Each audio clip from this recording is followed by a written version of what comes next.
My girlfriend texted me a few minutes before walking down the aisle. "I'm pregnant with my ex, let's end this." So I stepped onto the stage and told everyone that today's celebration was to mark me escaping. Oh, Lovegrave. A few days later, she showed up at my door, tears streaming down her face.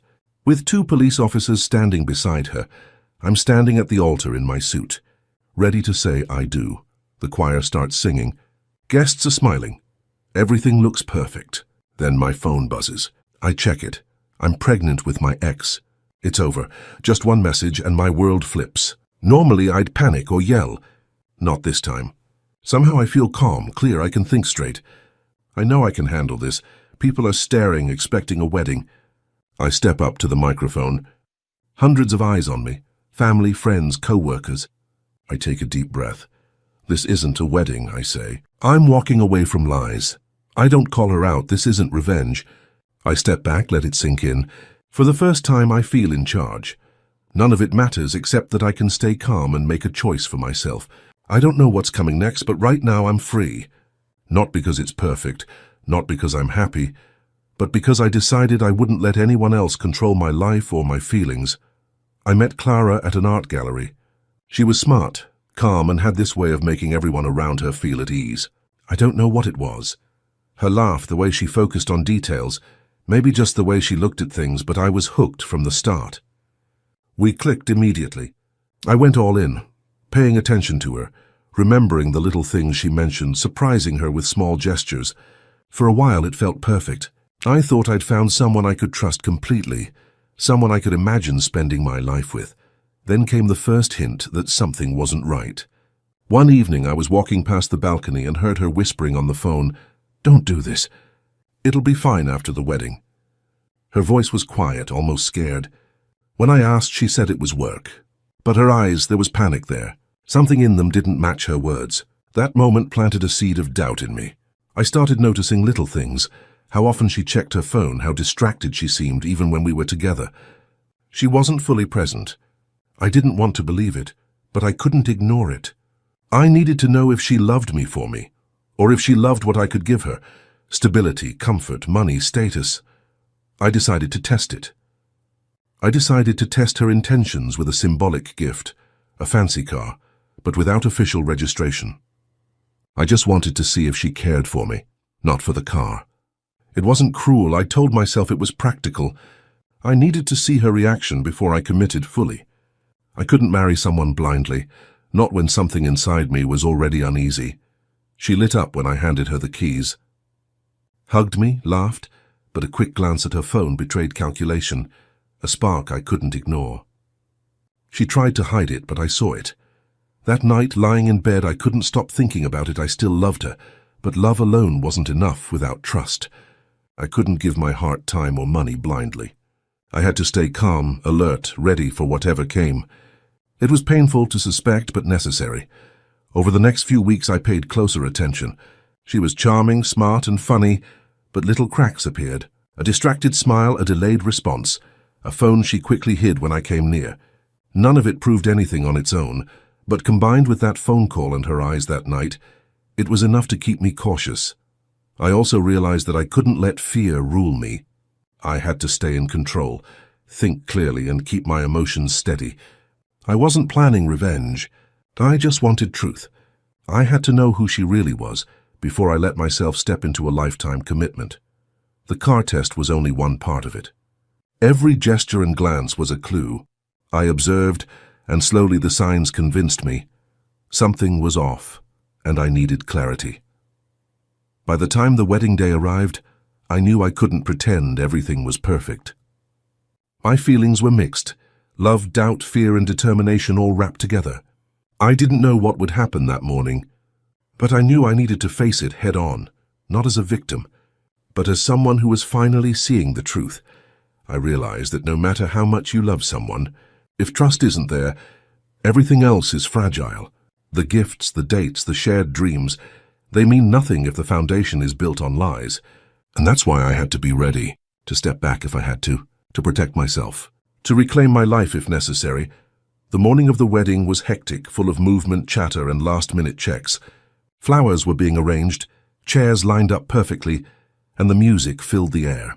I tried to follow my usual routine, shower, suit, tie, last-minute glance in the mirror, but that uneasy knot in my stomach wouldn't go away. Something felt wrong. Clara was unusually quiet, scrolling on her phone, her face distant and distracted. She smiled at me a few times, but it never reached her eyes. My heart kept sinking with a growing sense of dread. Then my phone buzzed. I had noticed small cracks for weeks, the phone calls, the hidden glances, the distracted smiles. So when the message appeared, I wasn't shocked. I was ready to see the truth. I glanced down. The message appeared, short and sharp. "I'm pregnant with my ex. It's over." My chest tightened. I froze, staring down the aisle. Clara had walked away. Our months of planning ended in an instant. Disbelief, anger, confusion surged, but I stayed standing. Instead, I felt an unfamiliar calm settle over me. I had braced for this moment for weeks. Yet I was still standing, still in control. I didn't need her approval, her love, or anyone else's validation to dictate my life. I didn't need to give her the power to break me. I typed a quick message back, trying to get something, anything from her. "Are you serious?" Almost immediately her reply came, "Stupid?" "Then deal with it." I stared at the screen for a moment. A cold satisfaction washed over me. That was it. No excuses, no apologies, just blunt, unapologetic truth. Clara had made her choice. If she wanted to throw everything away, fine. But now I could make mine too. I didn't need to chase her, argue with her, or humiliate her. Her own words said it all. She had left, and she would have to live with her decision. I looked around the hall. Hundreds of eyes were on me, guests expecting a wedding speech, an announcement, something celebratory. I stepped to the microphone, letting my calmness speak louder than words. "Ladies and gentlemen," I began, my voice steady, "today isn't a wedding. Today isn't a celebration. Today I am stepping out of a grave of false love." I didn't go into details or name her betrayal. The tension in my voice, the quiet conviction, said enough. The room fell silent for a few seconds. Then slowly life continued. Guests laughed, poured drinks, chatted among themselves. The caterers served food. Music played. The wedding went on, without me. I walked among the guests, exchanged polite smiles, watched people enjoying themselves, all while knowing the truth of what had just happened. Clara had left, yet life went on. Watching it continue, I felt liberation. No sadness to perform, no lies to endure. I was free. I checked my phone all day, expecting more messages. None came. Her silence said it all. She had left. Memories of our months together lingered, but they no longer controlled me. I found a quiet corner at the reception, sipping water, watching the crowd. I let the reality settle in. Clara had walked away, leaving nothing but a single message and her cold dismissal. And that was enough. I didn't need to punish her. I didn't need to confront her again, and I certainly didn't need to let her ruin my life. The world moved on, and so would I. By evening, as the last guests were leaving and the music faded, I stood alone for a moment in the empty hall. The chaos had ended, but the weight of the day lingered. I felt a strange mix of relief and clarity. The wedding was over, but I wasn't broken. I had faced a moment that could have destroyed me, and instead I had emerged stronger, calmer, and more certain of myself than ever. For the first time in weeks, I could breathe, think, plan a future free of lies, manipulation, and heartbreak. Clara had walked away, but I hadn't, and that made all the difference. A few days after the wedding fiasco, I was finally trying to settle back into normal life. Work, calls, emails, the usual routines. I thought I could distract myself enough to leave Clara behind. I even started to feel a little relief creeping in, as if the worst was over. But the moment the doorbell rang, all that calm vanished. I opened the door, expecting a neighbor or a package. A few days later, the doorbell rang. "I'm sorry." "I need your help," she whispered, panic in her eyes before the officers stepped forward. It was Clara, face red, mascara streaked, trembling. A few days later, Clara called the authorities herself after realizing the documents weren't legitimate. When the officers arrived at my door to clarify the situation, her face went pale, lips trembling, and she collapsed to the floor in the hallway. I froze.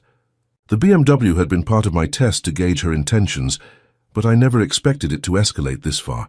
"No. No, you can't. This isn't happening," she sobbed, trying to reach for me. The officers gently held her back.